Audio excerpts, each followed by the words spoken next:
तर मंडळी, या बुलेटिनमध्ये आपण जाणून घेणार आहोत नगर महानगरमध्ये महत्त्वाच्या घडामोडींची झटपट सुरुवात करूयात. लंकेश,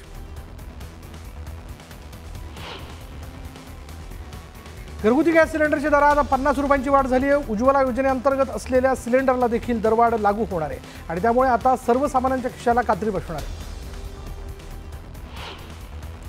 केंद्र सरकारकडून पेट्रोल आणि डिझेलवरील एक्साईज ड्युटीत 2 रुपयांची वाढ करण्यात आली. दरम्यान पेट्रोल आणि डिझेलच्या दरात वाढ होणार नाही, फक्त एक्साईज ड्युटी वाढवण्यात आल्याचं पेट्रोलियम मंत्रालयाकडून स्पष्ट करण्यात आलं. शेअर बाजारात 2226 अंकांची घसरण झाली आहे. सेन्सेक्स 73,137 तर निफ्टी 22,161 अंकांवर बंद झाला. त्यामुळे गुंतवणूकदारांचे एकाच दिवसात 19 लाख कोटींचं नुकसान झालंय. कोल्हापूरच्या वाघबीळ परिसरात तरुणांच्या टोळक्याकडून एकाला मारहाण करण्यात आली. यावेळी दगडफेक झाल्याचीही माहिती असून या घटनेचा व्हिडिओ न्यूज 18 लोकमतच्या हाती लागला.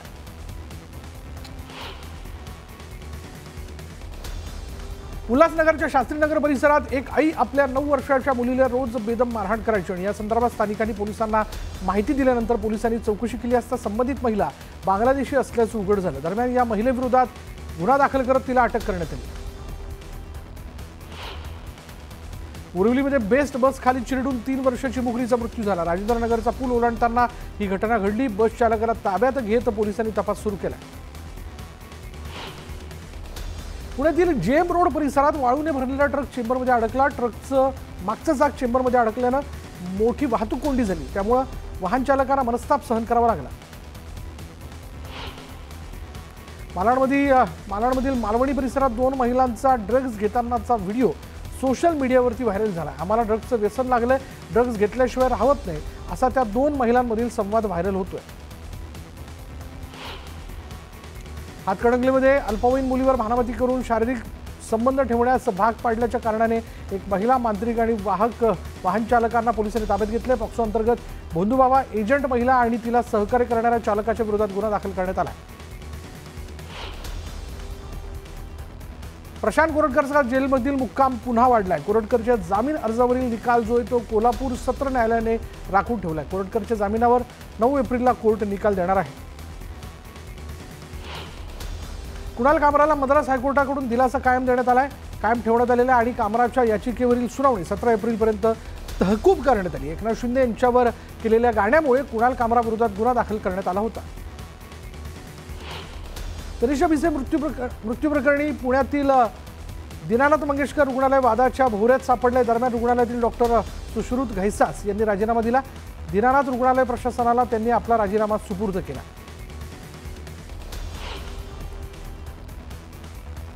भिसे कुटुंबियांनी राज्य महिला आयोगाच्या अध्यक्षा रुपाली चाकणकर यांना पत्र लिहिले. डॉक्टर घैसास यांच्यामुळेच गर्भवती महिलेचा जीव गेल्याचा कुटुंबियांचा पत्रातून आरोप करण्यात आला. घैसास यांच्यावर सदोष मनुष्यवधाचा गुन्हा दाखल करण्याची नातेवाईकांनी पत्रातून मागणी केली आहे.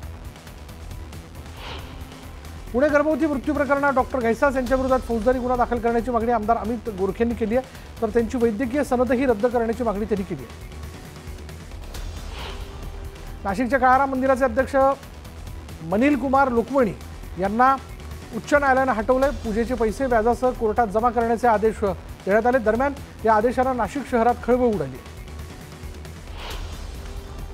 राष्ट्रीय आर्थिक दुर्बल घटक शिष्यवृत्ती परीक्षेत धाराशिवमध्ये मास कॉपी झाल्याचा धक्कादायक प्रकार समोर आला. धाराशिव जिल्ह्यातील 215 पैकी 125 विद्यार्थी एकाच केंद्रावरील असल्याचं समजतंय.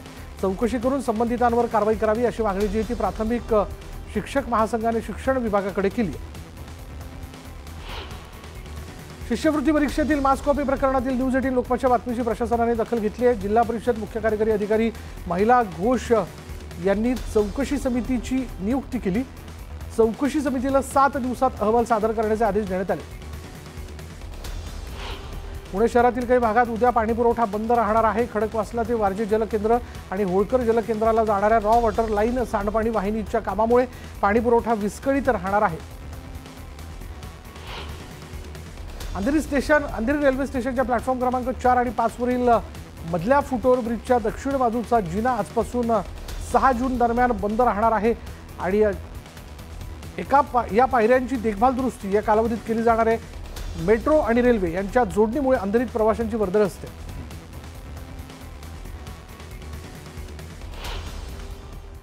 पुढे सोलापुरात दूषित पाण्यानं 2 मुलींचा बळी गेल्यानंतरही प्रशासनाला जाग आलेली नाही। शहरातील अनेक भागात अद्यापही अशुद्ध आणि दूषित पाण्याचा पुरवठा होतोय। शहरातल्या कुचन परिसरात तर नागरिकांना चक्क काळ्या पाण्याचा पुरवठा केला जातो आणि त्यामुळे महापालिकेच्या कारभारावर संताप व्यक्त करण्यात येतोय। सोलापूरकरांना काळ्या पाण्याची शिक्षा। नळावाटे येतंय काळं कुट्ट पाणी।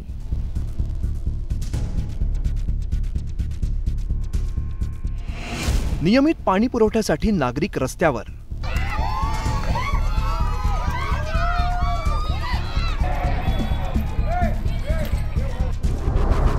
सोलापूरच्या कुचन परिसरात पालिकेच्या नळातून येणारे पाणी पहा।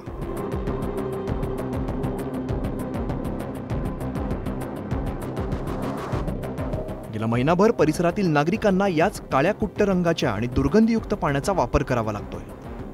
याबाबत पालिकेकडे तक्रार केली असता केवळ सर्वेक्षण करण्यात येतं, पण शुद्ध पाणी काही मिळत नाहीये।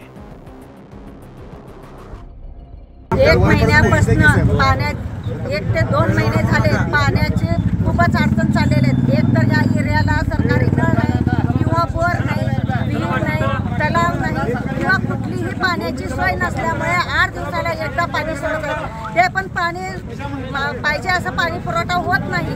पाण्याचं प्रेशर कमी असतंय तरी 1 किंवा 2 तासात पाणी बंद करून टाकणार। मग याच्या पुढे आम्ही केलं काय पाहिजे?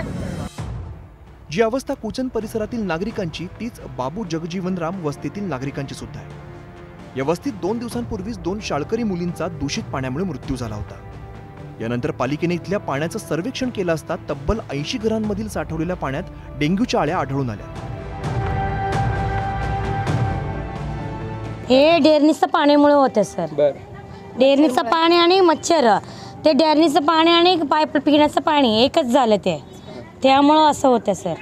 आणि काल पण एक मुलगा गौरव शंकर मित्रे त्यांनी पण आज लय सिरियस आयसीयूमध्ये असतात, त्याला पण उलट्या जुलाब झाल्या।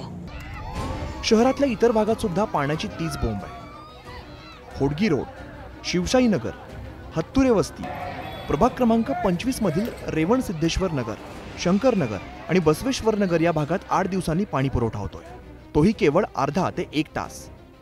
गेले 2 महिने होणाऱ्या अनियमित पाणी पुरवठ्यामुळे नागरिक चांगले संतप्त झाले। महापालिकेच्या मनमानी विरोधात रविवारी रात्री हे नागरिक रस्त्यावरती उतरले होते।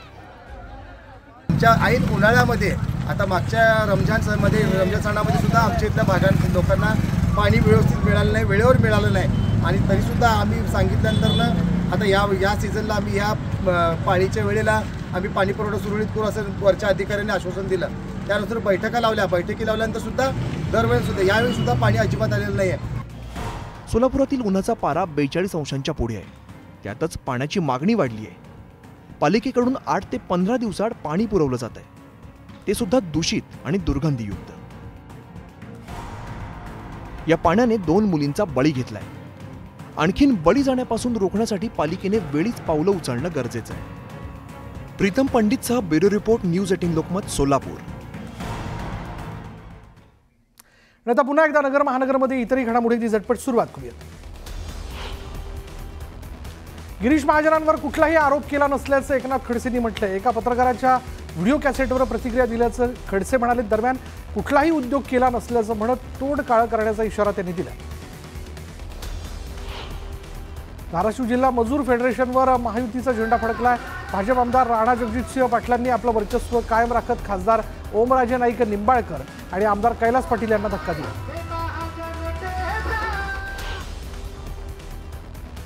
रावसाहेब दानवेंनी सिग्मा रुग्णालयात बसून माझा पराभव केला। माजी खासदार चंद्रकांत खैरेंचा दानवेंवरती गंभीर त्यांनी आरोप केलेल्या दरम्यान आम्ही पुन्हा मैदानात येणार असल्याचा इशारा त्यांनी दिला। मराठा आमदारांनी धनंजय मुंडेंना टार्गेट केला असा आरोप गुणरत्न सदावर्तेंनी केला होता। दरम्यान सदावर्तेंच्या आरोपात कोणतंही तथ्य नाही असं पलटवार आमदार प्रकाश सोळंके यांनी केलं। हा वाद वंजारी मराठा नव्हता, हा खंडणीचा प्रकार होता, म्हणून मुंडेंच्या राजीनाम्याची मागणी झाली असं सोळंके म्हणाले।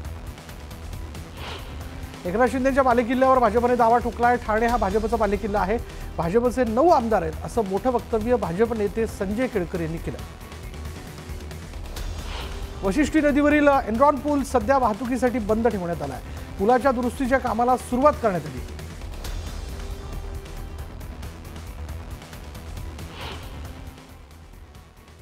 आता एक ब्रेकिंग न्यूज. तहव्वूर राणा 26/11च्या मुंबई हल्ल्यातील आरोपी तहव्वूर राणाला भारतात आणण्याचा मार्ग अखेर मोकळा झाला. प्रत्यार्पणाला स्थगितीची राणाची मागणी जी होती ती सर्वोच्च न्यायालयानं फेटाळली. तहव्वूर राणा सध्या लॉस एंजलिसच्या मेट्रोपॉलिटन डिटेन्शन सेंटरमध्ये आहे आणि आता तहव्वूर राणाला लवकरच भारतात आणण्यात येईल.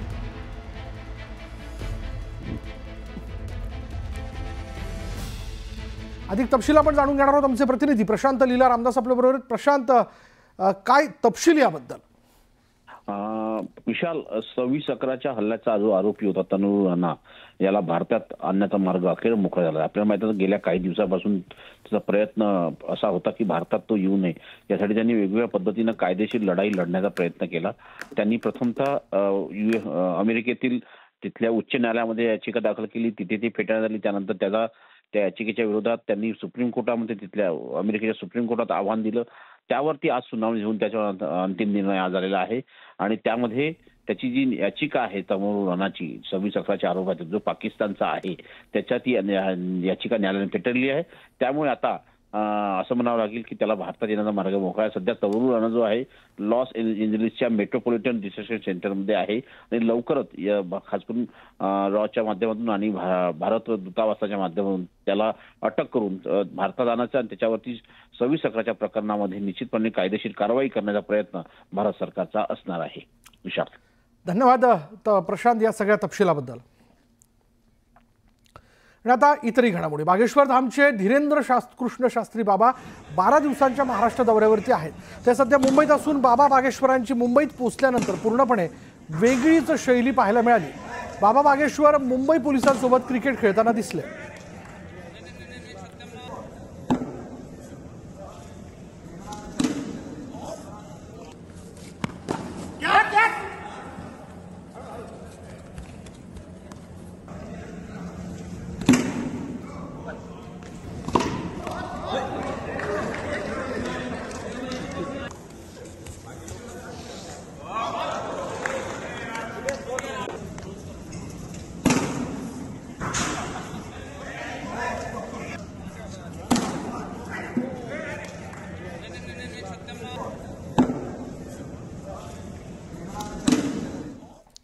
आणि आता इतरही घडामोडी अगदी झटपट सुरुवात करूयात. छत्रपती संभाजीनगरच्या वाळूंज टोल नाक्याजवळ एका कारला अचानक आग लागली आणि आगीत कारचं मोठं नुकसान झालं. दरम्यान अग्निशमन दलाने घटनास्थळी दाखल होत आगीवर नियंत्रण मिळवलं. चिपळूणच्या कोकण बाजार मॉलमध्ये चोरट्यांनी डल्ला मारलाय. मॉलचं शटर तोडत चोरट्यांनी 55 ते 60 हजारांची रोकड लंपास केली. दरम्यान चोरटे सीसीटीव्ही कॅमेऱ्यात कैद झाले असून पोलिसांनी तपास सुरू केला. शेअर मार्केटमधून अधिकचा परतावा मिळवून देण्याचं आमिष दाखवत 7 जणांची कोट्यवधींची फसवणूक करण्यात आलेली आहे. या प्रकरणी 3 गुन्हा दाखल करण्यात आला. चाळीसगाव धुळे रोडवर ट्रॅक्टरने दुचाकीला धडक दिल्यानं भीषण अपघात झाला आणि या अपघातात दुचाकीस्वार गंभीर जखमी झाला. बदलापुरातून बेपत्ता झालेला 12 वर्षीय मुलगा गुजरातमध्ये सापडला. क्लासला जातो असं सांगून हा मुलगा घरातून निघून गेला. दरम्यान मुलाचं अपहरण झालं की त्याने स्वतःहून घर सोडलं. या संदर्भात पोलीस तपास करतात. प्रॉपर्टीचे बनावट दस्तऐवज तयार करत उल्हासनगरमध्ये एकाची फसवणूक करण्यात आली. या प्रकरणी प्रेम शर्मा नामक आरोपीला अटक करण्यात आली. उल्हासनगरमध्ये खासगी दवाखान्याच्या डॉक्टरने 16 वर्षीय अल्पवयीन मुलीवर अत्याचार केला. कनिष्ठ महाविद्यालयात शिकणाऱ्या मुलीला उपचारासाठी दवाखान्यात दाखल करण्यात आलं होतं. मात्र मुलीवर उपचार करणाऱ्या डॉक्टरनेच मुलीवर अत्याचार केला. दरम्यान आरोपी डॉक्टरला पोलिसांनी ताब्यात घेतले. त्यानंतर बघूयात राज्यात ऐन चैत्रातच वैशाख वणव्याचे चटके बसू लागलेत. राज्यातील अनेक शहरांमध्ये तापमानाचा पारा 40 अंशापार पोहोचलाय. त्यामुळे नागरिक हैराण झाले असून अनेक भागात उष्माघाताचे रुग्ण वाढण्याची शक्यता व्यक्त करण्यात येते. भुसावळमध्ये सर्वाधिक तापमान नोंदवण्यात आलं असून इथलं तापमान 43.3 अंशांवरती पोहोचलंय. भुसावळ 43.3 अंश सेल्सिअस, अकोल्यात 43.2 अंश सेल्सिअस, चंद्रपूर 43 अंश सेल्सिअस, यवतमाळ 42.4 अंश सेल्सिअस, नाशिक, मनमाड, संभाजीनगर 40 अंशांच्या पुढे, चिपळूण 42 अंशांवर.